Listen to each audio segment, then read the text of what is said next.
Look at the top of your paper. Make sure it says Guided Class Practice 93A. If it does, let's get started.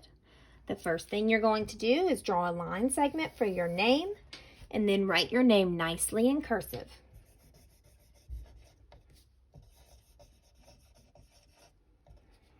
Today's date is April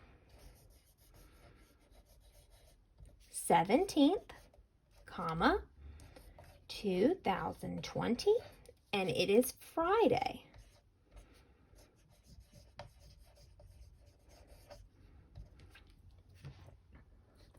Pause the video at any time if you need more time to catch up. Number 1, write the number 84 4 more times. So I'm going to trace the number 84 once and then write it 4 more times. Remember, a 4, you do the little L and then the line. Little L, line. Little L, line. How many digits are on the line? Can you help me count the digits? 1, 2, 3, 4, 5, 6, 7, 8, 9, 10. 10 digits. Let's tally that. 1, 2, 3, 4, 5 closes the door. Let's count to 10. 6, 7, 8, 9, and one more makes 10. So 2 groups of 5 are 10. Number 2, Julie put 4 pairs of socks in the washing machine. Draw the socks in the washing machine. Okay, 4 pairs. So that's 4 groups of 2. There's 1 pair. There's 2 pair. There's 3 pair. There's 4 pair. When she took the socks out of the washing machine, she counted 6 socks. What happened? So now she only has 6. She started with 8. She lost some, so minus some, and now her total is 6. So 8 minus how many did she lose?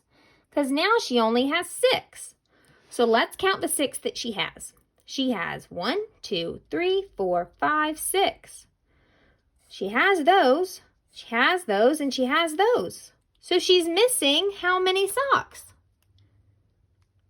2 socks got lost. So she started with 8 and lost 2, so now she has 6. That's what happened, is she lost 2 socks. Show the number of lights in your classroom using tally marks. Uh-oh, we're not in the classroom.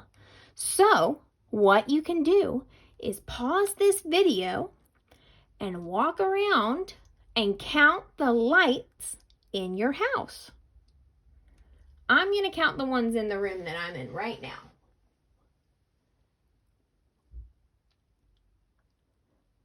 I have 3 in the room that I'm in right now. So I'm going to tally 1, 2, 3. You can pause the video and go around your house. Okay. Did you tally the amount of lights in your house? Great. Number 4, color the pennies brown. Is this a penny? Well, how do you know it's not a penny? Because that's not Abraham Lincoln, is it? So we don't color that brown.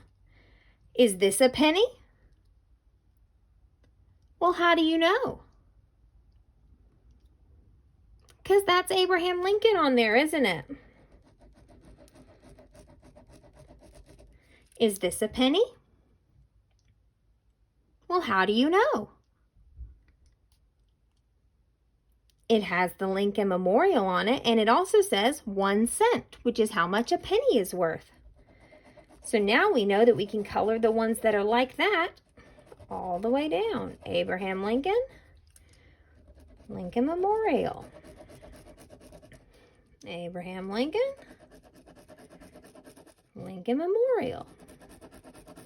So now let's see how much money this is altogether.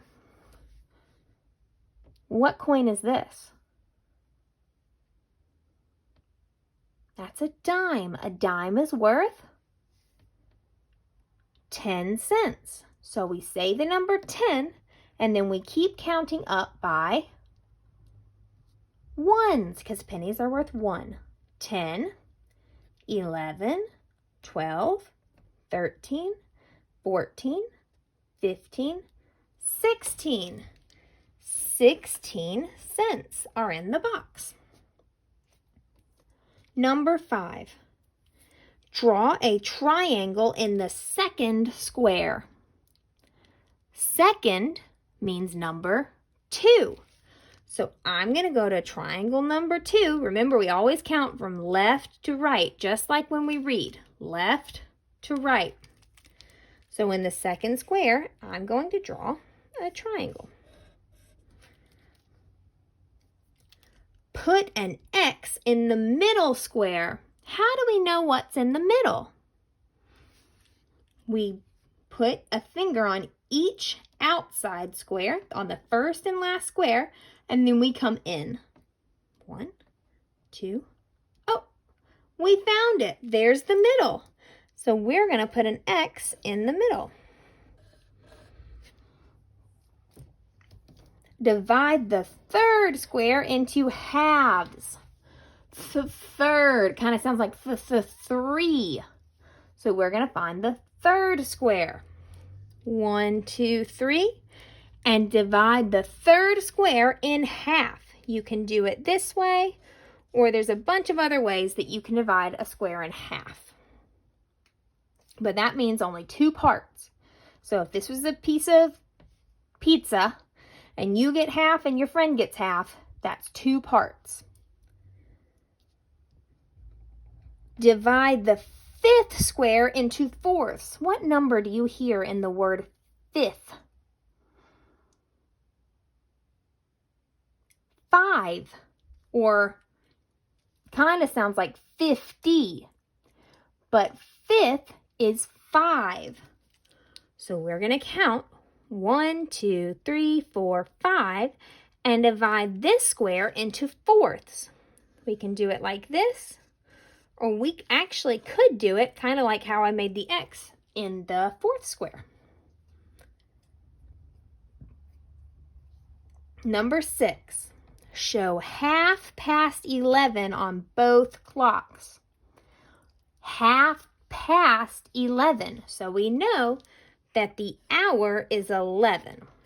What is half of an hour? You remember? Half of an hour is 30 minutes. So the time is 11:30. How do we show that on our clock face? Where does the little hand point? At the 11. And where does the big hand point? Let's count.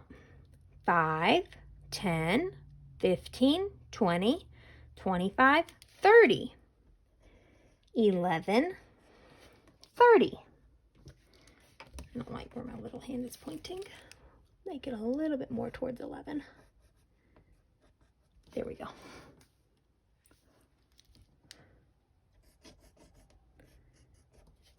Okay. Put these number cards in order from least to greatest. Do you guys remember the trick that we used yesterday? Let's look at the tens place value. So the first number in each of these is the tens place value, because these only have two numbers. Oh, I see 2, 4, 5, 7. 2 is the smallest, so 27 must be the smallest number. So we use the 27. What comes next? 5? Do you see a number in the tens place smaller than 5? Is 7? No. Is 4? Yeah. So 42 must be the next smallest number. Okay, now do we see a number smaller than 5? Is 7? No, so 57 must be the next smallest. And the biggest number must be 75.